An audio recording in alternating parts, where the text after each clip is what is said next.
nakaraang holiday season, isang nakakatuwang balita ang umabot sa mga fans ng mga kilalang celebrity na sina Kim Chiu at Paolo Avellino. Hindi lamang sila nagdiwang ng Pasko sa Pilipinas, kundi tumungo rin sa ibang bansa upang mas lalo pang maranasan ang mga tradisyon at selebrasyon ng Pasko sa ibang kultura. Ayon sa mga ulat, ipinagdiwang ni Kim at Paolo ang kanilang Pasko sa isang hindi inaasahang destinasyon sa ibang bansa, at ang kanilang mga fans ay sobrang tuwa sa makikita nilang mga larawan at kwento mula sa kanilang bakasyon. Ang kanilang lakad ay isang pagpapakita ng kanilang ugnayan bilang magkaibigan, at hindi rin naiwasan ng dalawa ang magbahagi ng mga precious moments sa kanilang mga social media accounts, na labis na tinangkilik ng kanilang mga followers.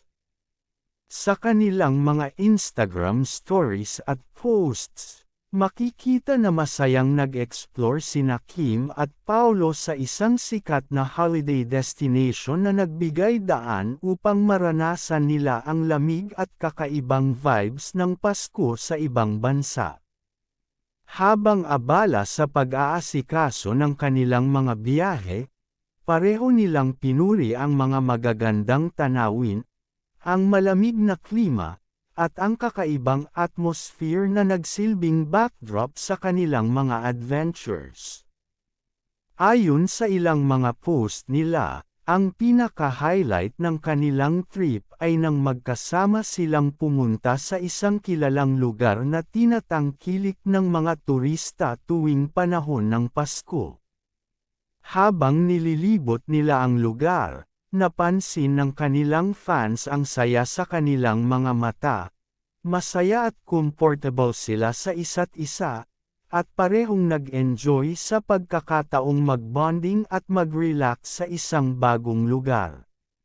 Sa isang post ni Kim sa Instagram, makikita siyang nakatayo sa harap ng mga makukulay na ilaw at Christmas tree, at may kasamang caption na, Pasko sa ibang bansa, pero ang saya pa rin kapag magkasama ang mga mahal sa buhay.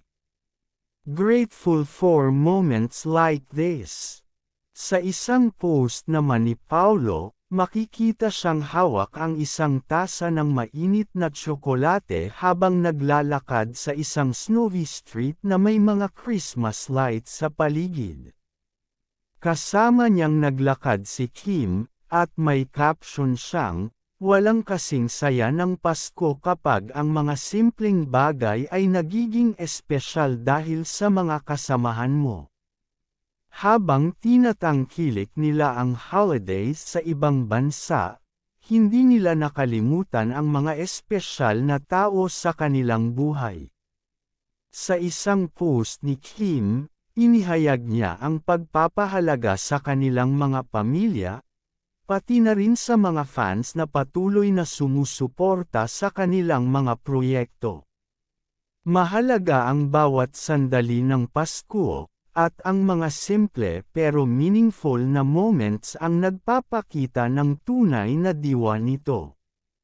Salamat sa lahat ng nagsusuporta at nagmamahal sa amin. Wishing you all a Merry Christmas from afar, sabi ni Kim sa kanyang post. Kahit na magkalayo sila sa kanilang mga pamilya, hindi naman naging hadlang ito upang ipagdiwang nila ang Pasko ng may pasasalamat at kaligayahan. Habang nagpapatuloy ang kanilang bakasyon, may mga ulat na nagsasabing nagpaplano rin sina Kim at Paolo na makipagkita sa ilang malalapit nilang kaibigan sa ibang bansa upang mas lalong maging espesyal ang kanilang Pasko sa malalayong lugar. Hindi lingid sa publiko na si Kim at Paolo ay mga mahilig mag-explore at mag-travel, kaya't hindi rin ito nakapagtataka na napili nila ang pagkakataon na magdiwang ng Pasko sa ibang bansa upang mapalawak pa ang kanilang mga karanasan. Samantalang si Paulo, na kilala sa pagiging tahimik ngunit may likas na charm, ay nagbahagi rin ng ilang mga pananaw tungkol sa kahalagahan ng Pasko at kung paano niya nais ipagdiwang ito. Para sa akin, ang Pasko ay hindi lang isang okasyon. Isa itong pagkakataon upang magpasalamat sa lahat ng blessings, at syempre, para makasama ang mga pamilya, kahit na sa mga simpleng paraan, wika ni Paulo. Nagbigay rin si Kim ng mensahe sa kanyang mga tagahanga, isang paalala na hindi kailangan maging magarbo ang Pasko upang magpasaya. Pasko ay tungkol sa pagmamahal at pagpapahalaga sa isa't isa. Kaya't kahit malayo sa pamilya, ang